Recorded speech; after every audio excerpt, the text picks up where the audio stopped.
Now, I could understand intuitively the benefits for you as the director of operations, but that takes time. That takes you a lot to do in your day. So you're shifting priorities and you're putting that human element is much higher now on the list in terms of your priorities, where you're going to spend your time, what you're going to do.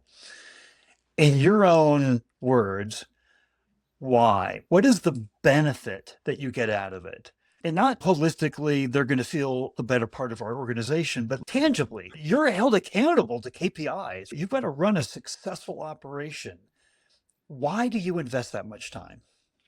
If my partner knows me and if they know what I'm striving for and if they commit to it, and this is what I'm trying to achieve with that personal connection, they would invest into that, knowing this is how they can make their partner happy. This is how they can make me happy.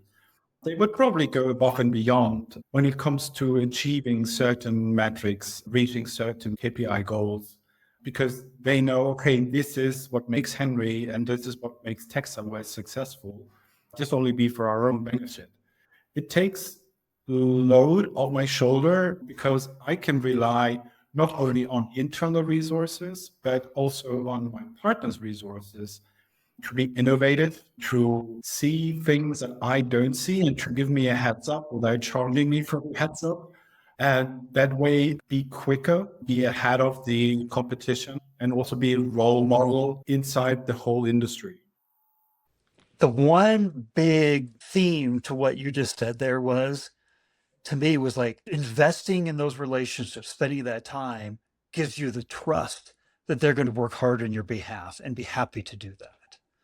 That you can trust that they're going to be doing the things that you want them to do as if you were doing it yourself. But if you're not going to invest in that time in that relationship, how can you trust that you're going to get that kind of a reciprocal partner mentality coming back at you? Is that a good way to think about it? Like a good articulation of what you said there? Yeah, it makes sense. And just one more thing on that. BPO is short for business process outsourcing. You could also say you're delegating part of your business. And if you're a good delegator, you make sure that people feel empowered. You do it as these people were your own employees, they're part of your very own team. And if you do not draw the line between a vendor and a partner too straight, but you make sure there is that feeling valued both sides, then you can do things that. It's interesting because I'm doing a whole series and I'm interviewing chief people officers and chief human resource officers and then CMOs and CROs and CEOs about the importance of company culture.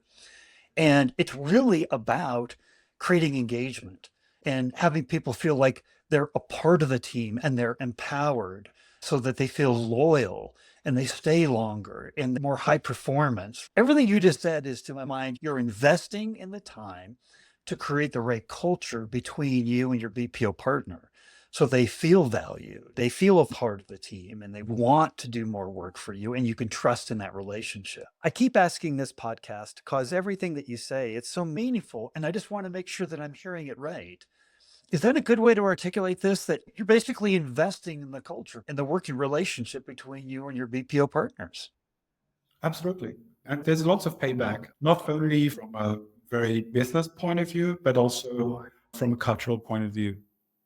It simply feels different. Just imagine, see if you're seeing one of your partners, one of your vendors, and it's not only about a formal handshake. It's not only about having a lunch together or having dinner together, but really having the possibility to have in-depth conversations where nobody's holding back, because this idea is something I should share before I know what will be the ROI on it. This is what it creates.